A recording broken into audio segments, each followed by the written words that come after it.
Oh, aloha, Gavin Hammon, with your collared shirt. Aloha, Kathy with a K. I tried to be appropriately, island representing.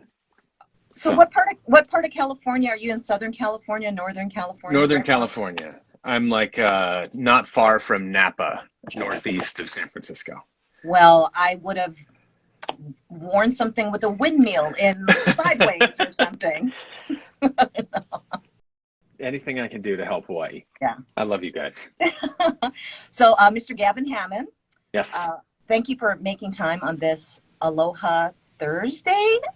Am I not the only one who's just like, what day the weeks and things?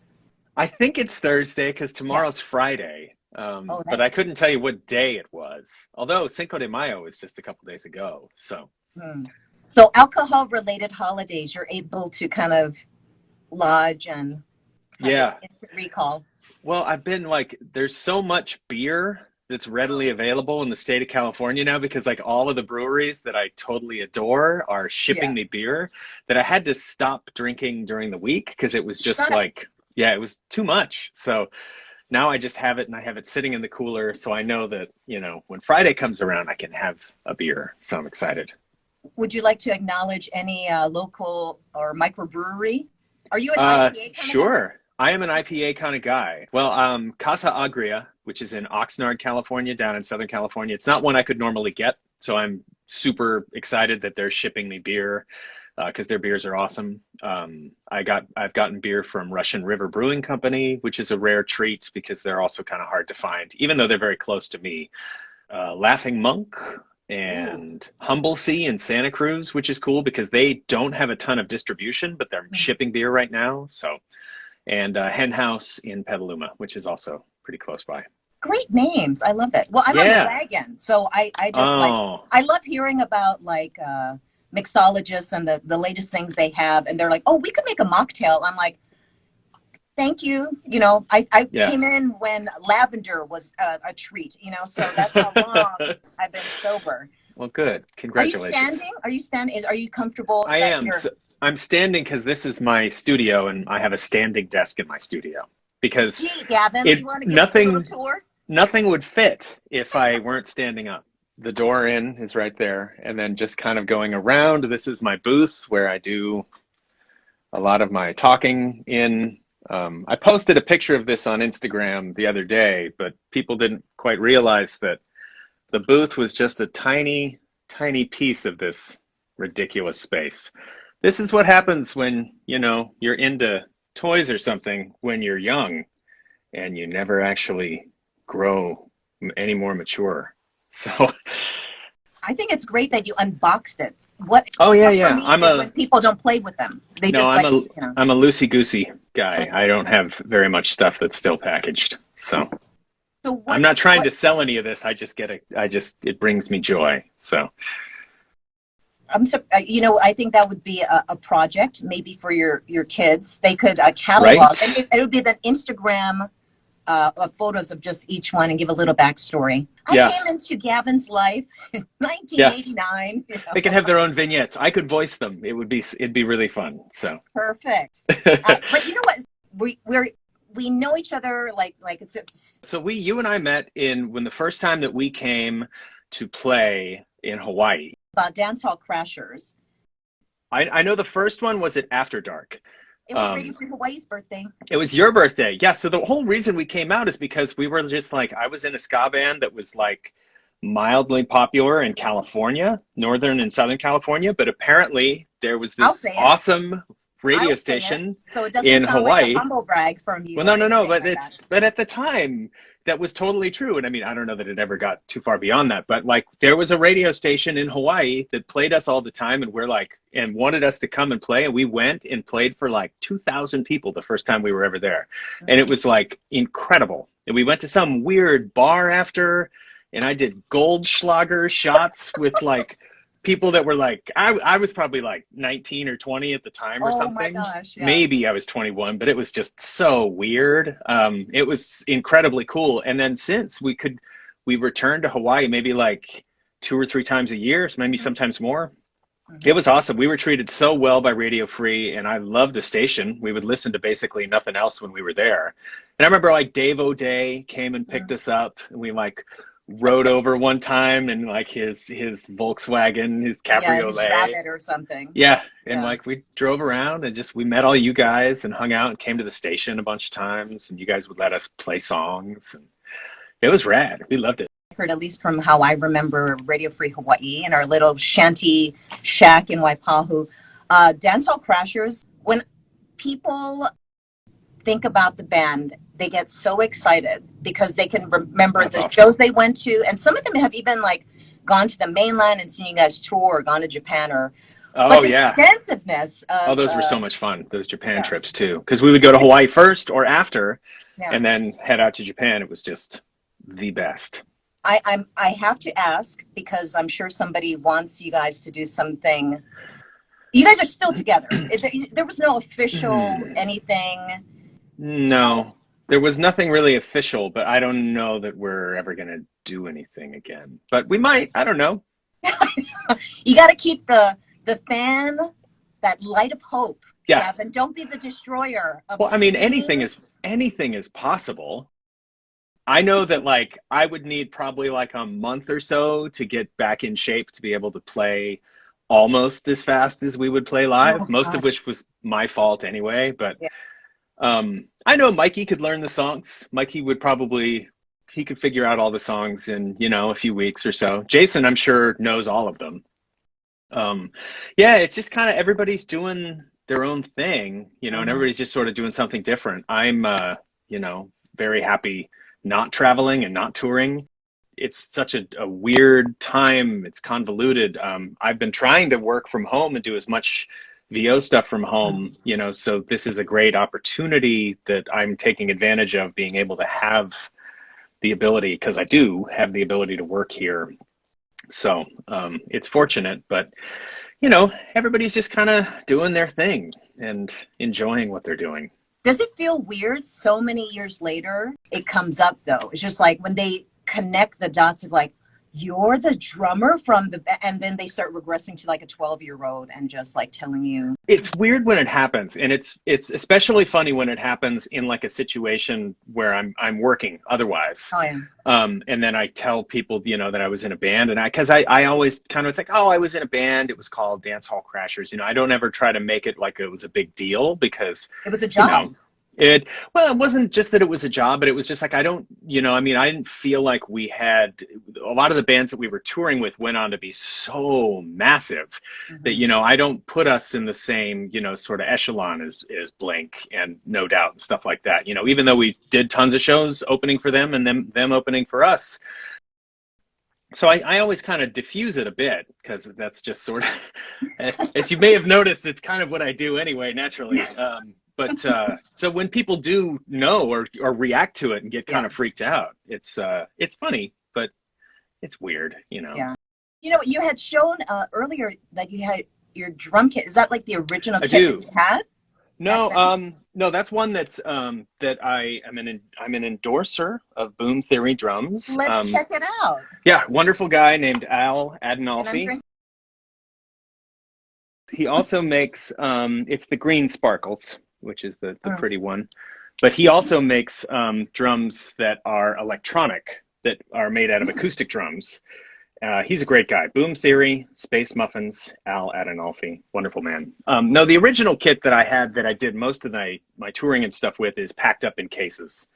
So, that was an old Gretsch. Yeah, what was in your kit? Okay. Full disclosure, I can't read music. I don't do music. I don't know how to write. Me neither. I know what I like. Yeah. But I've always, as a lifelong musician, right? You just occasionally get behind there. What was your original kit? What did it consist of for the music heads here? So the first kit that I ever had was like a Pearl Export, which is like the entry-level Pearl kit. And I probably recorded the songs that I did on the old record, Nuisance and Othello. I probably recorded on that kit. My second kit was a Pearl World Series, which was basically the same thing, but with like a shinier lacquer on the inside of it. And that one I did a lot of touring with around the country. And then when we got signed with 510 Records, I got the Gretsch, which is the one that's packed in cases. And then when I signed like an endorsement deal, I got this one. So I did a fair amount of touring with this one as well, but toward the later end. You know, it was like 2000 is when I signed that deal, and we kind of, you know, sort of disbanded around maybe 2002 or so. Did you ever do like solo? No, not really. I didn't really try to do any solo playing because once I was in the band, I had been doing it since I was like 17, and I probably stopped when I was 27. So I'd spent like, you know, almost 10 years, you know, recording and touring and playing with the same group of people. I would play with other people for sure, just for fun, but never like touring or doing anything out like that. I would do shows with like a cover band these days, you know, with still with my brother, with Jason from DHC and a few other of our friends. But now for the most part, I mostly just played with DHC and then some jazz gigs and stuff in college in one of those little touring crowds. Who were you listening to when before you got with the band, and I guess after, I guess throughout the whole thing? Because it's one, I mean, the sound is so the sound of the band, but there's other influences. It's not like you listen to like that wave of ska like your life. Yeah, I mean, didn't. Some people do, nothing wrong with that, but you know, but different kind of influences. I did not. I mean, my favorite ska bands and the bands that I listened to the most in terms of like, as I was sort of developing as a musician, were the Police for sure, and the Dead Milkmen, and like Oingo Boingo, Camper Van Beethoven, which none of which are ska bands, but some of which, a lot of they have songs with upbeats, and it was just the sort of thing that I gravitated more toward. That I listened to a lot of Op Ivy and other punk, you know, bands that Jason would just sort of tell me I needed to know or listen to or be able to play, like, you know, whatever Jason handed to me, and then from there I developed my own tastes. But that's cool. Yeah, he was the biggest musical influence on me because he'd be, you know, I listened to metal when he listened to metal. I listened to punk when he listened to punk. Was there any music that you guys diverged on where it's just like, I don't know why you like this? Yeah, there was some stuff that he would like. I wasn't as into hardcore, you know, like hardcore punk as he was. I can appreciate it now though, but at the time I was getting into the Beatles and Pink Floyd and stuff like that. So I was going through my hippie phase that he probably had already long since gone through. When you had mentioned the Police, that's like my number one band of all time. Oh yeah, same. But same. I saw the video where it's just all the cameras were on Stuart Copeland, and it was wrapped around your finger. Oh yeah. Like, and every time I thought they would like cut to Andy or Sting, it was just on him. And this was like, from the live concert or the live tour thing. Yeah, that's awesome. There's like, that's one with the trampoline where he bounces around on the trampoline or something, or that might have been a different one. Yeah. There's a great one because at that time in Synchronicity, he had such a massive kit. He had all the kinds of other stuff. So. Yeah. I was fascinated by the simplicity of a drum kit. And then there's like Neil Peart, you know, it's just like the other side of the pendulum. It's like, how do you edit it down? Yeah, I think it's just roadie? Your opportunity. I was not. So I was really early on until we started paying somebody to help break up and set down. Or set up and break down, but I was usually there during load in and load out until we had 2 or 3 people. And then we would kind of just, you know, off and do our own thing. I don't know if I'm allowed to say that, you know, just kind of let them do it. But you're still, as a drummer, you're still pretty much responsible if something goes wrong, unless there's somebody there who is like a dedicated drum tech, which I never had. We toured with plenty of bands that did, and it seemed really cool. But, you know, it's like, it's difficult to justify, you know, one crew member that's kind of just specific to that. We were very much we had a crew of fantastic guys. Mike Pyro, who lives out there now on Oahu, was one of them. And he would like tour manage. He would do a little bit of setup and breakdown, and then like sell merch. You know, we had like definitely multitasked people because, you know, we weren't making a ton of money. When the transition from being in the studio doing music and it being your livelihood, where it just seemed to kind of naturally slow down Yep. and you decided, well, music, I could continue to pursue this professionally, maybe be a studio musician or link up with another band. How did the voiceover work come into play? Well, so I went back to school when we finished because I had dropped out at Berkeley in like 1996 or something when we started touring, 95, when we started making records and really touring, like 6 to 8 months out of the year. Mm. And so I was working in construction, which is what I would do to kind of make ends meet and pass, sort of pass the time.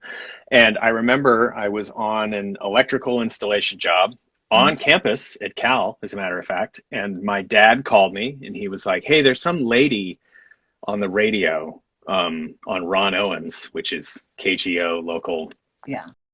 AM talk station, who has a voiceover school in Sausalito. And I was like, huh. And he's like, you should listen to it. I'd always like done voices and like mimicked cartoons and mimicked people.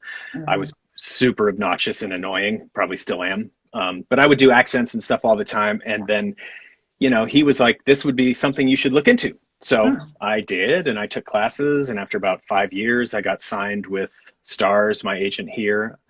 And now I teach at that school, which is Voice Tracks in Sausalito, and signed with my agent Atlas in Los Angeles. And now I'm just, it's about 2008 or so. It took probably a good 5-6 years to get going. And then, a few years after that, I was able to start doing it full time to where I didn't need to do something else.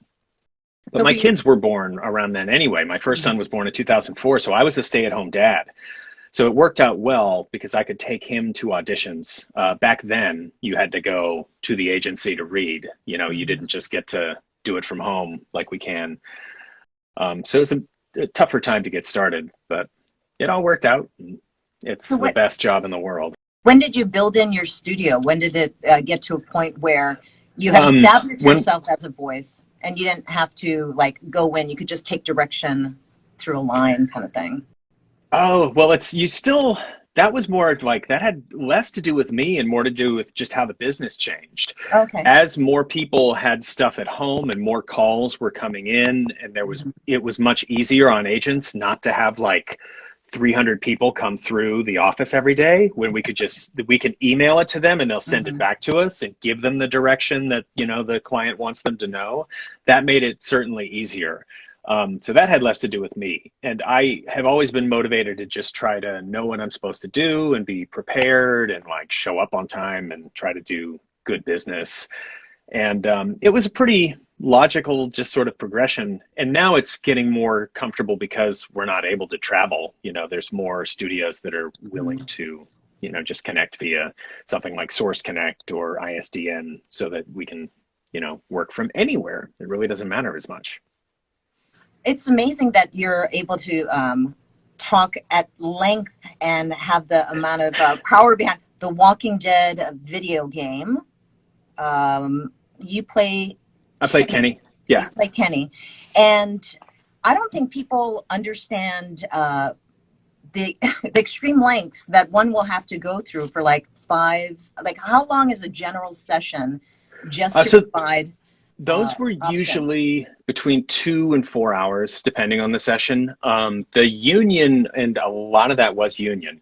The union session time is usually, it's booked as a 4-hour block, but they may only have you go for 2 hours because they don't want you screaming the whole time and blowing out your voice. But I've done a ton of toy work as well. And toys are kind of like, we have this much material to get through and 3 hours, so go.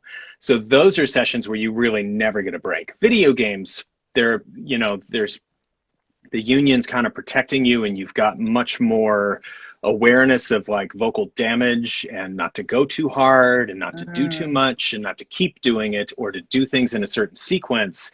Whereas a lot of times that's lost in something like a toy. But I've always been pretty resilient too. I used to, on the playground as a kid, remember, I was obnoxious.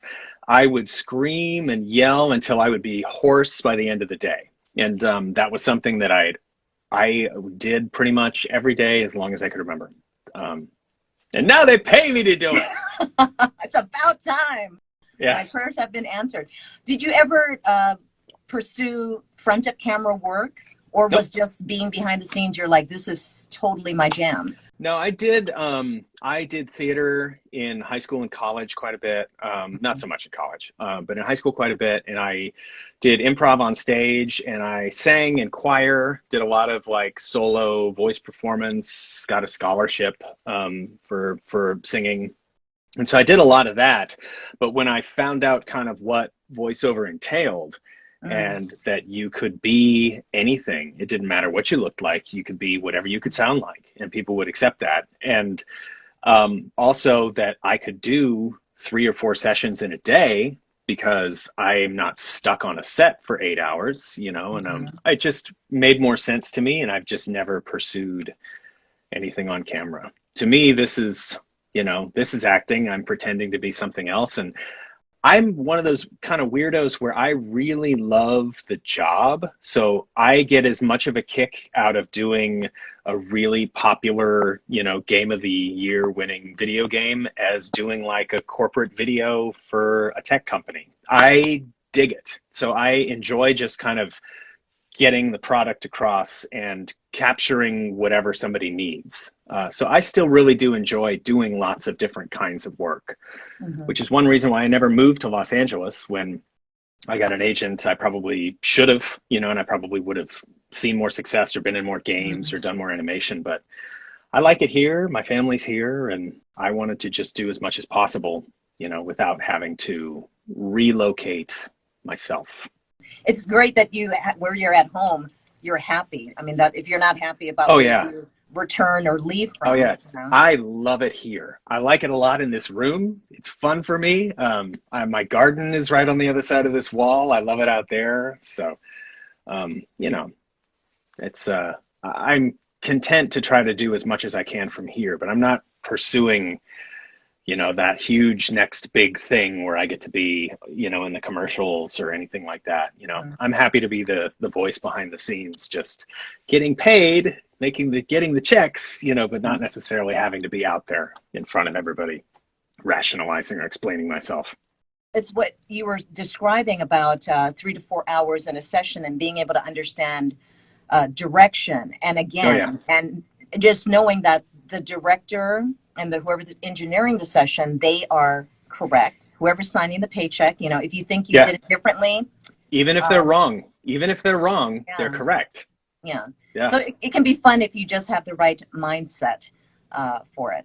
It's like the difficulty of this job is getting the work. If you can get the work, it's like, why on earth are you going to jeopardize that opportunity that you have by Mhm. being a jerk or having like a crappy attitude that nobody wants to deal with? You know what I mean? It's like, yeah, everybody has bad days, but Mhm. you know, getting to be at the job is the reward. I mean, for me, the job every day is that I spend 2, 3, 4 hours, you know, auditioning for stuff that I never get paid for, and just hope that someday, you know, somebody will buy it and they'll want to pay me for something. So when you get to the job, it's like you won. That's like Yeah. when you're excited and you kind of just go and you do the best you can, and whatever anybody needs, we're gonna Mhm. do and we're gonna get, and I'm happy to be here. You know, commuting makes that more difficult, you know, which is why I love not having to do as much of the commuting these days. But yeah, especially in the Bay Area, man. Oh, it's brutal here. You were saying that you teach classes. Is that Yeah. part of the overall session or the overall class schedule that you also include an hour to talking about etiquette? Yeah. That's something just it goes without saying, but just to let you know, there's certain ways. It's like learning how to play golf.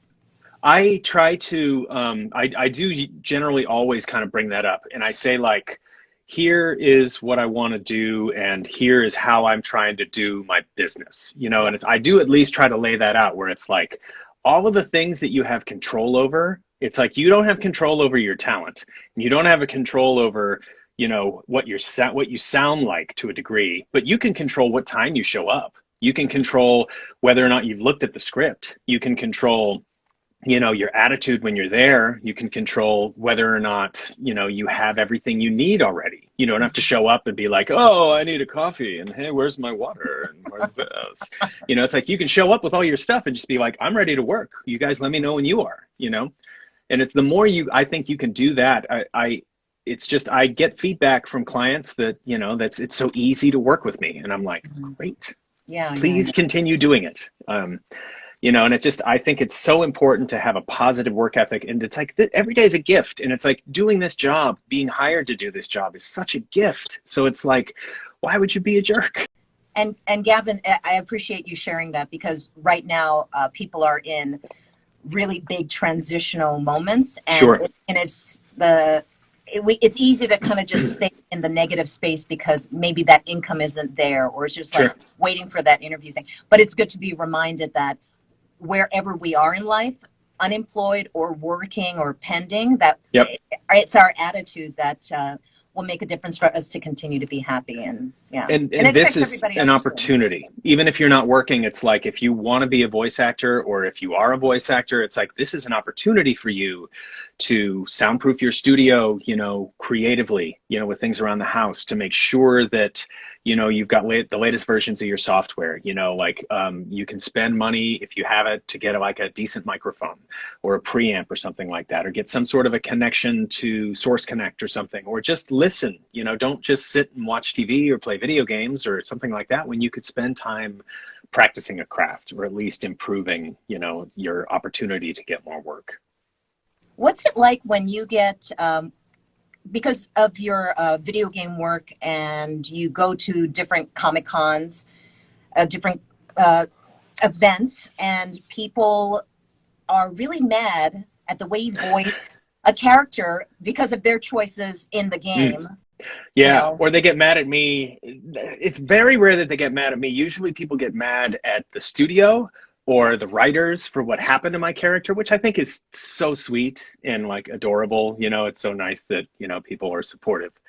But yeah, I mean, it's like, I did it the way they asked me to do it, you know, and it's like, I'm sorry if you didn't like it that way. You know, it's like, that may not have been my choice of take. That's another reason I don't generally play games that I work on, because I hear them and I'm just like, oh, takes me right back to where I was. And I'm like, I should have done this differently. Why did they use that take? Why didn't I spend more time, or why didn't I try to fight for doing this with something? And it's not healthy. You got to let the people that are making those decisions make those decisions. So I don't want to go back and like relive them. Yeah. I always think about that. It's like you can leave everything out there, but it comes down to the editor. The editor is ultimately making the choice of not that take. Right. Yeah. And yeah, they generally know, and usually the engineer is like involved enough in the process where they're kind of like, I know what I need to get, you know, oh, no, we need to do this instead, you know. And that was one thing, especially working on The Walking Dead. The engineer, Jory Prum, God rest his soul, he was the best ears of anybody I've ever known in the business, where he would hear it and then he would let you know, if he needed something else or for whatever reason. He was just a genius with that stuff. So that was a real gift, because he would hold your hand through the whole thing. And he was always an advocate for us, So sometimes they're not, but he always was. Before we started, Gavin had wanted to have the background dark, because he feels like it was a lot. Isn't that so much better? It's a lot. It's a lot. There's a lot to absorb in here. It's a bit. It's like a window into my psychosis too. It's like, why would I want to show that off? Why do I want anybody to see this? Do you pay a little extra for storage, or do you have like something on the compound that? Nope. You have it.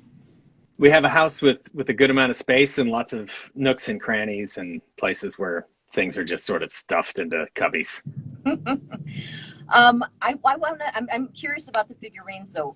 Yeah. Do you remember like the first like franchise that started it, that you began your figurine collecting, action figure collecting? G.I. Joe. And granted, these are all fairly newer G.I. Joes. But G.I. Joe was the thing for me. I was a huge, when I was in junior high, well, probably more like 4th and 5th grade. Yeah, G.I. Joe was what I would watch all the time. And so I loved the figures. They were very posable. But I was into Star Wars like everybody was in the 70s, as a child of the 70s. But no, G.I. Joe was really the thing that that sucked me in and never let me go. Do you have collectible items, or you just check the Well, boxes probably. kind of thing? I'm sure that, I don't know check what any kind boxes. of collector you are. You could be a hoarder. Yeah. I'm not a hoarder box checker. I buy things that I like, or things that I, appreciated, like the comic or a cartoon or a TV show, or I just like the way it looks because it's like a Japanese robot. It's really neat looking. Yeah, and everything's loose, as you can see. I do have some of the boxes that I save, and I'm sure that some of these things are worth a decent amount of money. I don't know, or collectible, but I don't know. That's never been my real priority. I just buy the things that I like. And I've been doing this for like 30 years. So eventually it adds up and you've got it all here. And I'm like, well, there's one thing I've got. I've got a lot of paint and I've got a lot of trim. So I should just put some shelves on the walls. Oh, I was going to say, this room came about because this was where DHC would rehearse, or at least Mikey and Jason and I. This was like my band room. So when we bought the house in 2000, we raised it because the foundation was bad. So we raised the whole house up, and then this little room was designated to be like a band room. So I insulated it like crazy and put metal on the walls and then hung sheetrock and whatnot. And then eventually it became like where I could record because it was quiet for voiceover. And then eventually it just became a place to put all the toys too. As far as like collectibles and things, it's like, you remember there's like a period of just like, we celebrate it and then we kind of hide and just make quiet of it. Now just kind of it's a free for all, where it's like, I can't help it, or I can help it. I love what I love. And this is pretty hidden. I mean, this is, I think, the first time that I've ever like revealed any of this sort of stuff like on anything live. I'll take photos of it sometimes, but it's still, it's nothing I'm advertising, or certainly. I mean, I guess I am now, but yeah. I'm going to put screenshots like everywhere. They're going to be on shirts. Oh, great. Cards. Good. By the way. Yeah. Cool. Is there another room? Is there another room of this? That would be funny if like. No. I get one room and this is it. My kids have a bunch of stuff in their rooms. They're kind of like into putting things on shelves too. But no, this is my room. What are some of the newer additions? Some of the things that are new are probably like Star Wars stuff. I don't have any lights on in here either. Star Wars, I have a lot of Legos as well. Legos! Some of the newer things are probably inside the booth, which is where I work. My sound room. There are, fairly new things in here. These like larger size transformers. I can't tell what you can see because I'm terrible at holding a camera. No, you gave me like an you gave me like an okay boomer comment before, and so even though I don't know, I'm not a boomer, but I'm not used to doing any of this stuff. This is new to me. So. No, you know why? I think it's because we knew each other or were familiar with each other when we were kids. Yes, when we were quite a bit younger. Yeah. I think that's what helps. I was I really considerably less hairy. When I first saw you, I was just like, hey, can you send in your son? Sure. No, I can't, ma'am. I'm sorry. He's only 11. Yeah. Tremendous. At least you're doing something with it. Doesn't make sense to like own it and just have it boxed away. You might as well enjoy it. It's soundproofing in there. It's like that. Those are all my baffles. You know what I mean? Look at all the diffusion in this place. Look at that. They're built as baffles. It's oh my gosh. I got my bass traps and I got my stuff hanging from the ceiling of there, which I guess you can't really see very well. But yeah, my little Star Trek spaceships. How long can you have the door closed when you're tracking? Well, because I was recording. I recorded a game called Oxenfree, which I don't know, people may know, that was very popular from Night School Studios. A lot of fun. I recorded everything in there, and we would do 3 or 4 hour sessions. I could probably do like 30, 40 minutes before I need to like open the door because the ventilation's very limited. I don't have any sort of fan and I can't run anything while I'm recording because it'll just either vibrate or everything will hear it. So I just need to step out. It gets warm for sure in the summertime, but it probably sounds really small great. Price to pay. It's dead. It sounds like it sounds like nothing. So it's a lot of engineers say, yeah, it sounds really good because it's totally dead. Yeah, it's on Which, mic, you know, may not be great for video games where they might want more room sound, but it's like they always add that after the fact anyway. So a dead like start is a good start because then you don't have to get rid of anything. You're just adding to it if you want ambience. Which was the first video game that you voiced where when you were out on the street or, you know, just out in the wild and you got the first kind of wave or inkling that people are paying attention to the credits where your name, Gavin Hammon, attached to some character? Oh, geez. Probably not until The Walking Dead. And I mean, even then, I think that it's still not something that was really on the radar for me. And so that was probably, maybe 5 or 6 years after I'd started like making games. Because I'd worked on a bunch of stuff before, but it was generally as like thugs or small insignificant characters, or they were just games that didn't do very well, that people didn't buy, because of the attention that game got and because it's won so many awards and people really seem to like a lot. That one definitely probably did more to increase my sort of visibility, I guess, if you will. When you give descriptions of the kind of voice that you offer, because you're not pigeonholed to like have that southern kind of twang that Kenny has kind of thing. No, only if I need to. Only if they're asking for it, and then I'm happy to do it, but not too often. All right, there it was. If you turn the light down, I know it's like I'll send a check over. If I make it dark, you can only see my forehead. It gets extra creepy.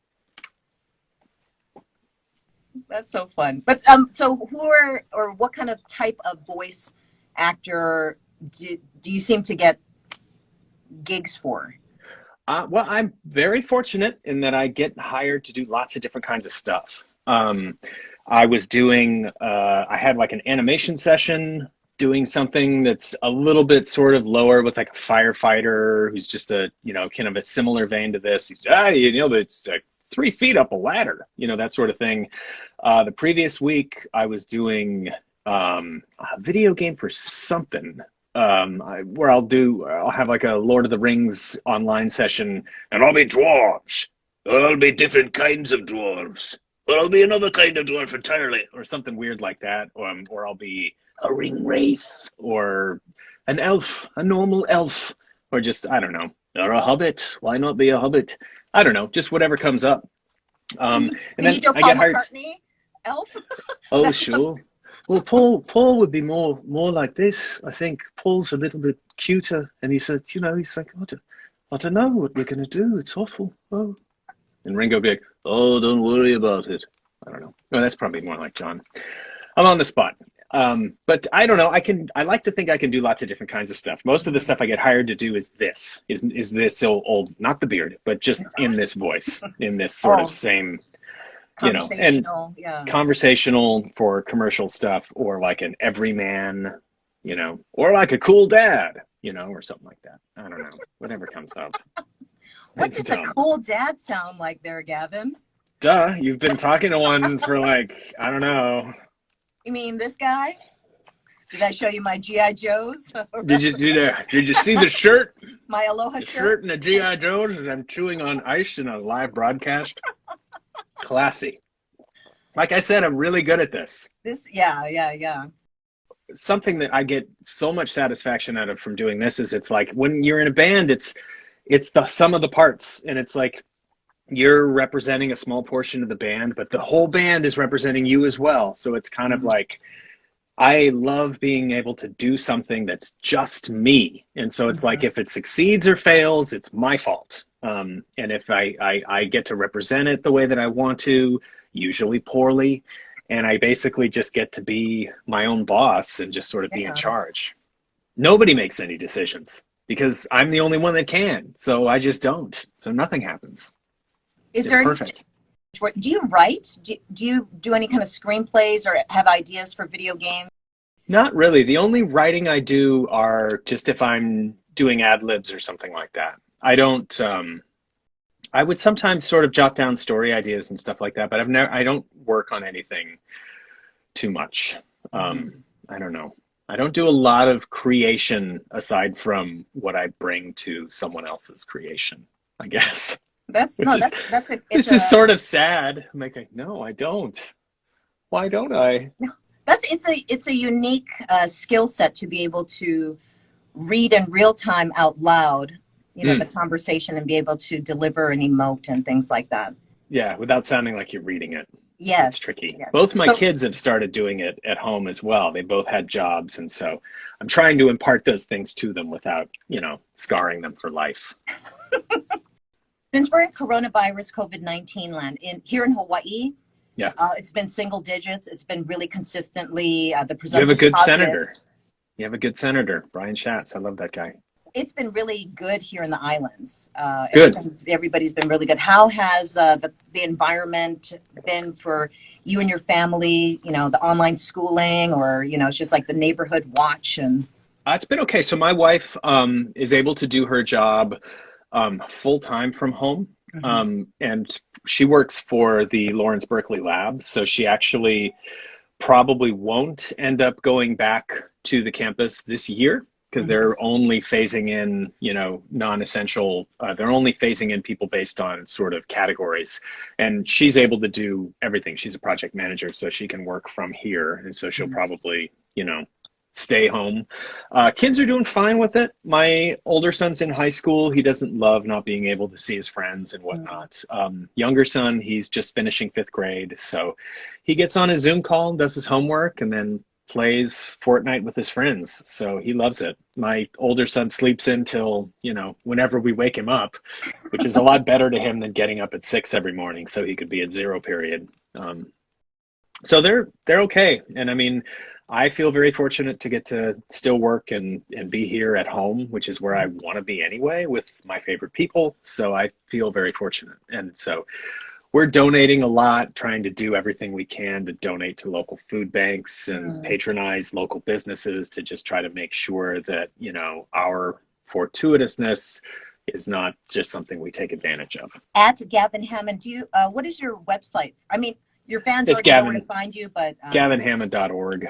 It's fine. My demos are there, and there's some videos of other things I've done, but hasn't been updated in a while. What would you not voice? What would I not voice? I try not to voice ethnic groups that I don't represent. So I would try not to voice an African American character, or a character who was supposed to be of Asian descent from a country. I get asked sometimes to do like Asian American, because there's generally not much of an accent. So it just sort of depends. Hawaiian sometimes. But I've been asked to do that, and I'll do it sometimes. Sure. I pretty much anything I'm comfortable with. Certain things I'm not comfortable with, where it's just kind of like, you don't want it to come off like a caricature. And so even if it sounds relatively authentic, hopefully, if I do it, I'm still very conscious of it. If it sounds like a caricature, I'm not going to do it, because I don't want to be that guy. It's like, why not just hire, someone who represents that demographic? They could use the job. I remember there was a period where I'm like, oh, I want to do that. And I forgot, like, I'm working in radio. That's kind of, but it's not. It's totally not. Yeah. It's a totally different set of skills. I couldn't do radio, but I listened to a ton of baseball and sports, so I could probably do pretty good play-by-play, which is like another totally different skill set.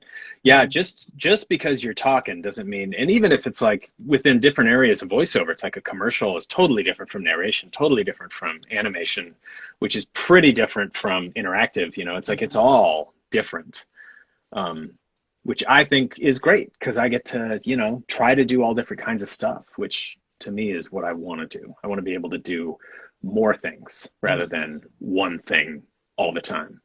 Are you a sports guy? You were talking about like listening to sports. Yeah. Who are your teams? I am an Oakland Athletics fan. I'm a baseball fan, and I'm a season ticket holder. If there were baseball going on right now and there were a game, I would probably be at it. You're right. I'm not available to talk right now. In Oakland. I'm sorry. You won't be able to hear me.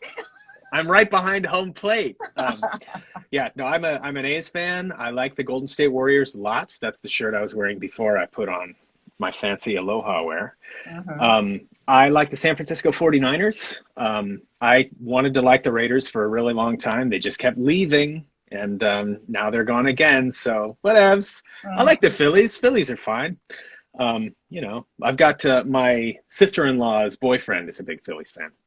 And plus, the A's are from Philadelphia. But I like baseball a lot. I like hockey, too. I'll watch pretty much anything. I've been watching a lot of Korean baseball because it's on, and that's pretty rad because there's no fans. And, you know, they're like a month ahead of us, and they did this whole COVID-19 thing right. So we're kind of seeing, like, yes, this is what we could be doing maybe in a month or two. So when was the last time you and your family come on vacation here in the islands? Oh man, I think the last time we were there, we might have been on Kauai 2 or 3 years ago, which was nice. We used to we would rent this house that was like, my dad would rent it, and it was like the only house that me and my wife and kids and my brother and his kids and then my mom and dad could actually go and stay in, that we'd all fit because there are like 8 or 10 of us or something like that. And so we went there, but like the house had really kind of fallen apart, and there were these, I'd never seen them in Hawaii before, but like, I guess you guys have flying roaches now? Not now. Oh, ever. I'd never seen one before, and this house was riddled with them. And it was like, it's one thing when you see a roach and then it just like flies at your face. It's terrifying. But prior to that, we went to Maui, and we stayed in we rented a condo, just the 4 of us. And that was awesome. And there were turtles like right outside the condo, which was cool because we were down close to Kapalua. So we were down close to like Arches and whatnot, right by Miso Fat, the sushi place, which was awesome. Yeah, too long. We keep talking about coming back because we love it there. It's like my second favorite place to be.